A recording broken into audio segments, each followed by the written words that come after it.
முதலாவதாக இயக்குனர் சமுத்திரக்கனி கேப்டனை வைத்து ஒரு படம் இயக்கியுள்ளார். நிறைஞ்ச மனசு இந்த படம் 2004ஆம் வருடம் வெளிவந்தது. இரண்டாவதாக இயக்குனர் ஆர். உதயகுமார் கேப்டனை வைத்து ஒரு படம் இயக்கியுள்ளார்.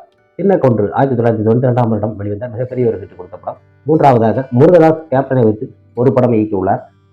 ரமணா 2002ஆம் வருடம் வெளிவந்த சூப்பர் டூப்பர் ஒரு ஹிட் படம். நான்கு இயக்குனர் பாரதிராஜா ஒரே ஒரு படம் கேப்டனை வைத்து இயக்கியுள்ளார். தமிழ் செல்வம் 1996ஆம் வருடம் இந்த படம் வெளிவந்தது. ஐந்தாவதாக இயக்குனர் சுரேஷ் கிருஷ்ணா அவர்கள் கேப்டனை வைத்து ஒரு படம் இயக்கியுள்ளார். கஜேந்திரா இந்த படம் 2004ஆம் வருடம் வெளிவந்தது.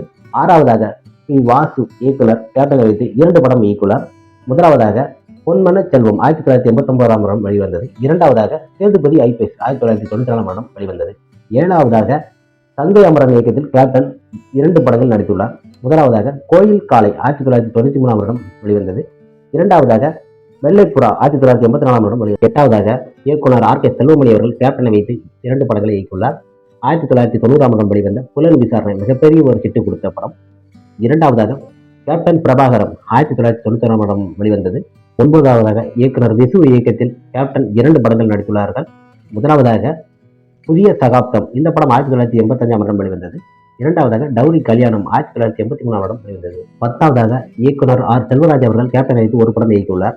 அகல் விளக்கு இந்த படம் 1979ஆம் வருடம் வெளிவந்தது. 11ஆவதாக இயக்குனர் ஆர். சுந்தரராஜன் கேப்டனை வைத்து 7 படங்களை இயக்குனர். முதலாவதாக வைதேகி காத்திருந்தால் 1984ஆம் வருடம் வெளிவந்த சூப்பர் டூப்பர் ஹிட். இரண்டாவதாக அம்மன் கோயில் கிழக்காலை 1986ஆம் வருடம் வெளிவந்த சூப்பர் டூப்பர் ஹிட். மூன்றாவதாக தழுவாத கைகள் ஒரு தோல்வி படம் 1986ஆம் வருடம் வெளிவந்தது. நான்காவதாக காலையிலேயே மாலையிலேயே 1988ஆம் வருடம். என் ஆசை மச்சான் 1994ஆம் வருடம் வெளிவந்தது. காந்தி பிறந்த மண் 1995ஆம் வருடம் வெளிவந்தது. ஏழாவதாக என்கிட்ட மோதாதை 1990ஆம் வருடம் வெளிவந்தது. 12ஆவதாக இயக்குனர் விக்ரம் கேப்டனை வைத்து 2 படங்களை இயக்கியுள்ளார். முதலாவதாக மரியாதை இந்த படம் 2009ஆம் வருடம் வெளிவந்தது. இரண்டாவதாக வானத்தை போல மெகா ஹிட் கொடுத்த படம் 2000ஆம் ஆண்டு வெளிவந்தது. 13ஆவதாக இயக்குனர் மணிவண்ணன் இயக்கத்தில் கேப்டன் 4 படங்கள் நடித்துள்ளார். முதலாவதாக 100வது நாள் 1984ஆம் வருடம். இரண்டாவதாக ஜனவரி 1 1984ஆம் வருடம். மூன்றாவதாக உள்ளத்தில் நல்ல உள்ளம் இந்த படம் 1988ஆம் வருடம். சந்தன காற்று இந்த படம் 1990ஆம் வருடம் வெளிவந்தது. 14ஆவதாக இயக்குனர் மனோபல் அவர்கள் கேப்டனை வைத்து 3 படங்களை இயக்கியுள்ளார்கள். முதலாவதாக 3 எழுத்தில் என் மூச்சு இருக்கும் 1991ஆம் வருடம். இரண்டாவதாக என் புருஷன் எனக்கு மட்டும்தான் 1989ஆம் வருடம். சிறப்பறவை 1984ஆம் வருடம் இருந்தது.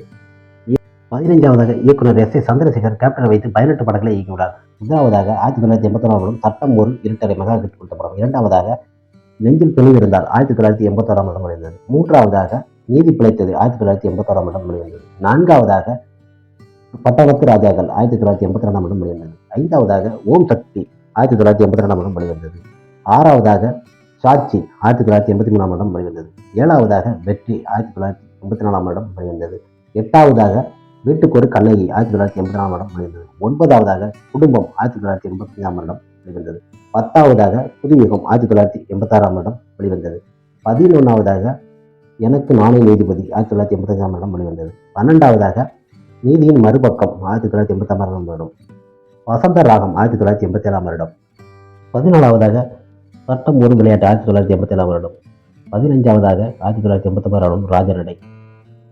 16ஆவதாக ராஜதுரை 1993ஆம் வருடம். 17ஆவதாக செந்தூரப்பாண்டி 1993ஆம் வருடம். 18ஆவதாக பெரியண்ணா 1999ஆம் வருடம். ஓகே ஃப்ரெண்ட்ஸ், 15 இயக்குநர்கள் கேப்டனை வைத்து இயக்குள்ளார்கள். என்னென்ன படங்கள் என்று பார்த்தோம். நெக்ஸ்ட் கண்டென்ட்ல பார்க்கலாம். நெக்ஸ்ட் வீடியோவில் பார்ட் 2 அடுத்த என்னென்ன டைரக்டர் வந்துருக்கான்னு பார்க்கலாம். சப்ஸ்கிரைப் பண்ணுங்கள், பெல் பட்டன். ஓகே, நெக்ஸ்ட் கண்டென்ட்ல பார்க்கலாம்.